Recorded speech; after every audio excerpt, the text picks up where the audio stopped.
put it in. Oh, I'm sorry. I've seen somebody make a martini in somebody's head and then shaking their head and straining it through their teeth. Oh my God. It was pretty sick. But not in a good way. Yeah.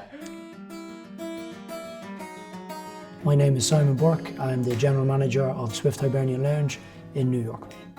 Swift's been there, like we're in our 25th year now. What makes it special and its atmosphere, it's definitely having no televisions. They're a distraction, you know. If you want to watch television, stay at home, you know.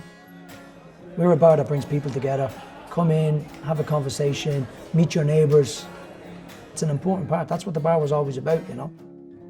I'm originally from Drogheda, known as the Wee County, which is about 35 miles north of Dublin. When you think of Ireland, you do think of Guinness, but there's a lot more to Ireland than just Guinness. The Irish coffee, it's as Irish as anything, and you can't beat it for the winter. And seeing as it's nearly always winter in Ireland, definitely it warms the cockle of your heart, as they say. All right, we're making the Swift Irish coffee. Gonna heat that glass up. Let that stay in there for a minute. Really, to make it, it's proportions. It's the proper glassware. If the glassware is too big, you have too much coffee in it then, and then you try and balance that with too much whiskey then, you're just all off. Shake that cream. The cream.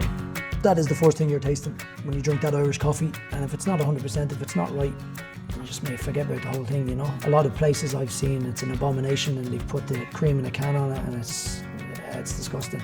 That's heated. 2 ounces of Tullamore Dew. 1 ounce of Demerara.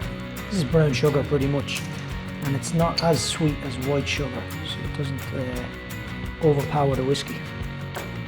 Hot coffee. Drinking the coffee and the whiskey through the cream, I think is very important. So you have that like the hot coffee and then the cold balance then to drink through it. There it is, slowly.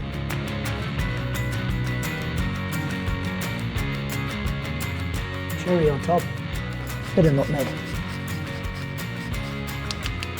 And that is a perfect Irish coffee. Let's launch it.